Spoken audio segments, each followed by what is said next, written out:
नमस्कार, प्रणाम आप सभी लोगों को। मैं Saroj Singh, north Republic news से। तो आज का मुद्दा है हमारा मनीष कश्यप जी को लेकर, और एक जाना माना चेहरा जिसको आप लोग जानते होंगे।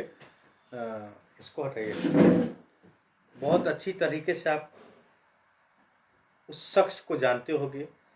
उस शख्स का नाम है मुकेश सहनी, जो कि राजनीतिक की दुनिया में एक अपना पहचान बना रखे हैं।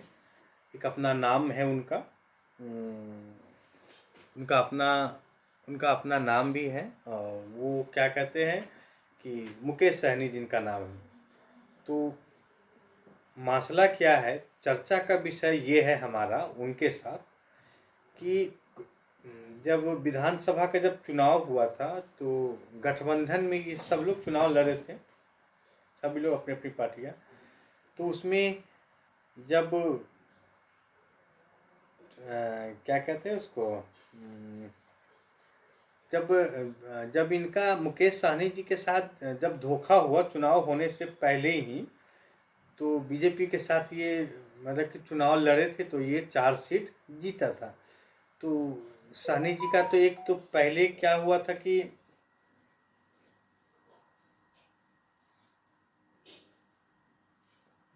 चलो ये हम बाद में करेंगे। तो सहनी जी का क्या हुआ था कि वो 4 विधायक उनके थे, तो बीजेपी ने शायद अपने पाले में कर लिया था। अब क्यों किया था, कैसे किया था, ये हमको नहीं पता है, पर कर लिए थे। तो वो तो चुनाव जीतने की बात है। चुनाव के पहले की बात हम करें, सर आप लोगों को याद होगा, और जिन भाई भूल गए हैं ना उनको हम याद दिला देते हैं। तो चुनाव से पहले की बात है।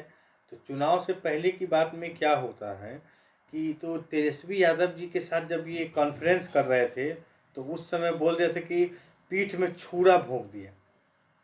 ये उस समय की बात है। ये पिछली पिछली विधानसभा चुनाव की बात है ये। और फिर इसके बाद में पार्टी चाटी अलग, मतलब राजनीतिक की जो पॉलिटिक्स गेम था ये लोग खेल रहे थे, दोनों आदमी सब लोग खेलते हैं। आप तो जनता है, आप तो मेरी बात सुन रहे हैं, अच्छा भी लग रहा होगा बुरा भी लग रहा होगा, इससे कोई फ़र्क नहीं। अच्छा लग रहा है तो अच्छा, और बुरा है तो बुरा। तो उसमें वो क्या कहते हैं कि मुकेश सहनी जी ने ये स्टेटमेंट दिया था कि छुरा भोंक दिया, ये किया वो किया, गद्दारी किया, आरक्षण के खिलाफ फलाना चिल्ला डिजिटल। चलिए, उनका यह एक भाषण आप लोगों ने सुना। दूसरा भाषण सुना आपने कि जब बीजेपी के साथ जब ये चुनाव लड़े गठबंधन करके, तो इनको 4 सीट मिली, और उन चारों सीट पे जो जो कैंडिडेट थे वो बीजेपी के ही थे। याद होगा आप लोगों को? नहीं याद होगा, याद होगा, चलिए ठीक है। तो बीजेपी का कैंडिडेट था उस पर।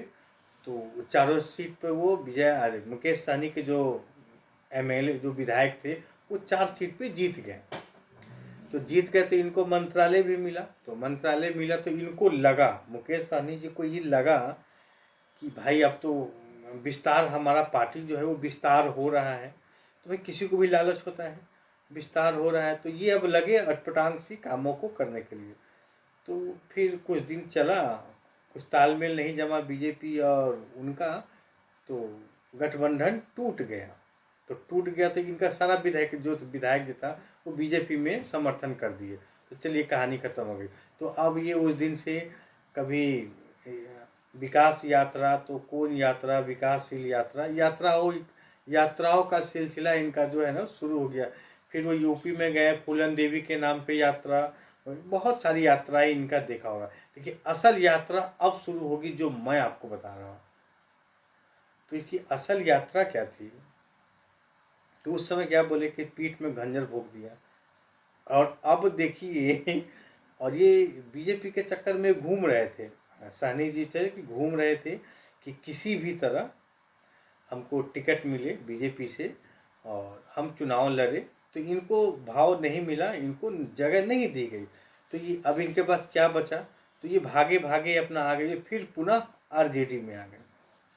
तो अभी कल गठबंधन हुआ इनका, और जीता, ये क्या कहते हैं, तेजस्वी यादव जी ने इनको 4 सीटें दिया।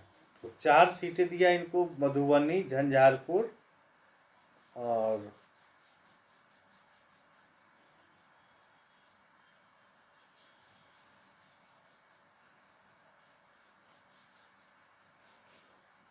झंझारपुर से 4 सीटें मिला। चलिए ठीक है, सीट मिला, चुनावी मुद्दा है तो सब लोगों का अपना अपना पॉलिटिक्स है। अब बताइए, अब आप जो ये कर रहे हैं ये किसके हित की बात है? जनता के हित की बात है कि आपकी हित की बात है? आपने कहा है, आपने ही बोला है कि देश में राहुल गांधी जी की नेतृत्व में सरकार बनेगी तो मलाह को आरक्षण मिलेगा। तो ये सही बात कहते हैं आप सहनी जी, आप बिल्कुल सही बोलते हैं। हर जाति का एक नेता है और बेचारा मनीष कश्यप राइट बोलता है। देखिए, हम किसी का पक्षपात नहीं कर रहे हैं, पर मनीष कश्यप जो है ना वो राइट बोलता है। वो अब क्या राइट बोलता है ये आप खुद जानते हैं, ठीक है? देखिए, वो राइट बोलता है तो उसमें क्या है,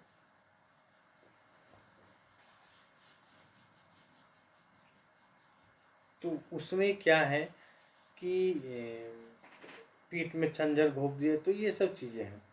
तो अब आप बताइए, ये जो जाति का जो कार्ड खेलते हैं आप लोग, ये हम खेलते हैं या आप खेलते हैं या आम जनता खेलती है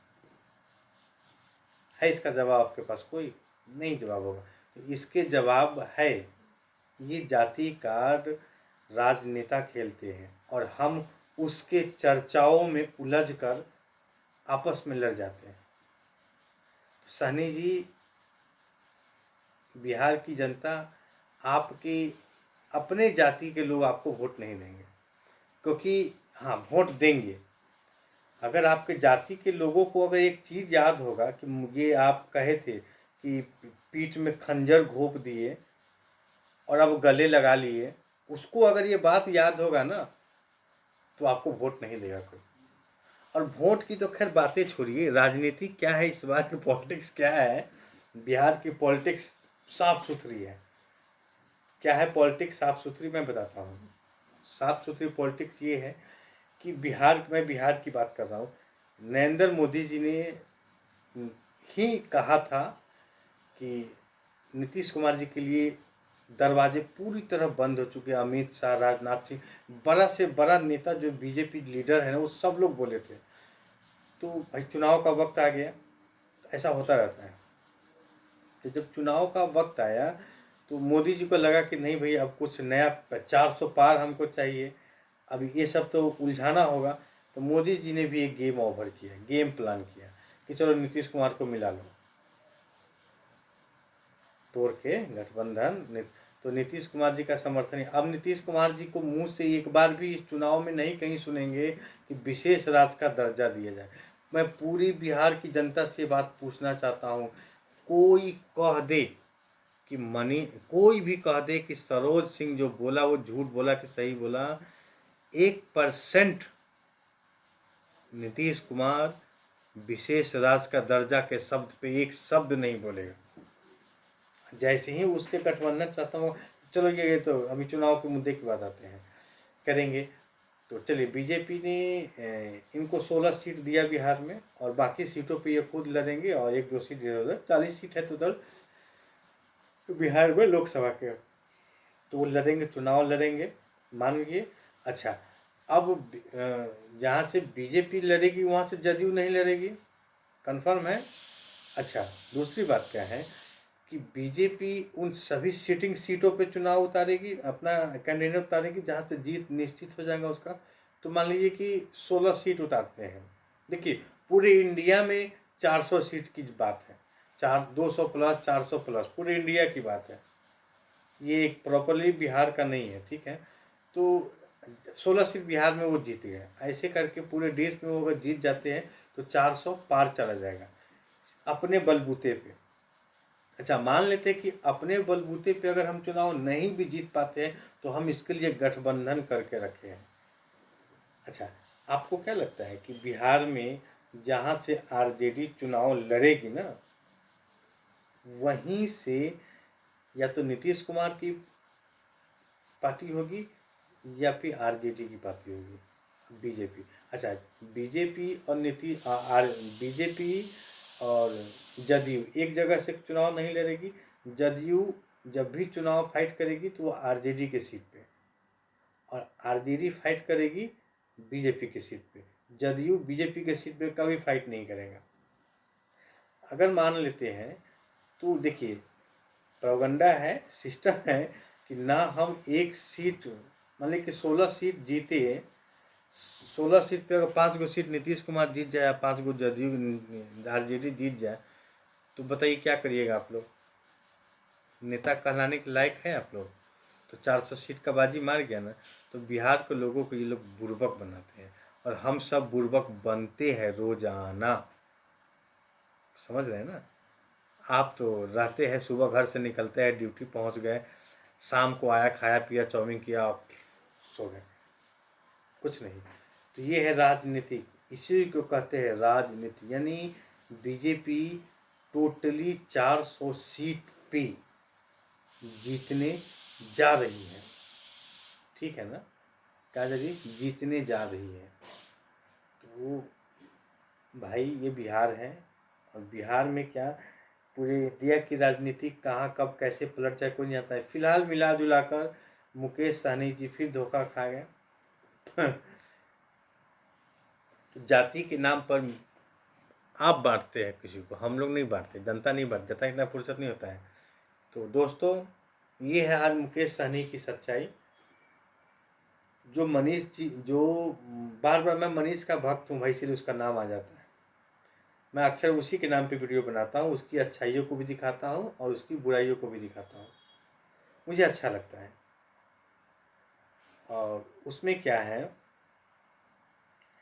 कि लेकिन मनीष में एक चीज़ है, मनीष कश्यप की एक चीज़ है कि वो कभी किसी नेता का बुराई नहीं करता। वो नाम सबका लेता है, जदयू कभी बीजेपी का, आरजेडी कभी, एक बेटा नेता बने, नाम लेता, अच्छी बात है, लेकिन शिकायत नहीं करता है किसी को। तो दोस्तों ये आज का विषय है, ये पॉलिटिक्स है। आपके पास हर आदमी सोशल मीडिया पे अपने विचारधाराओं से राजनीति कर रहे हैं, जिस पार्टी का भी हो। देखिए मैं मनीष कश्यप का समर्थक हूँ, और मैं मनीष कश्यप के लिए वीडियो बनाता हूँ। आज मुकेश सहनी की बात को आज न्यूज़ में मैंने सुना, तो मुझे लगा कि मैं भी कुछ बातें रखूँ अपने चैनल पे, तो मैंने रखा। तो मुकेश सहनी जी ने जो किया, जो वीडियो पूरा देखे, उन सभी भाइयों से निवेदन है कि अगर आप बताइए क्या मैं गलत, मुकेश सहनी जी के लिए मैंने गलत कहा या सही कहा? अगर सही कहा तो भी कमेंट करिए, और गलत किया तो भी कमेंट करिए। नमस्कार, जय हिंद।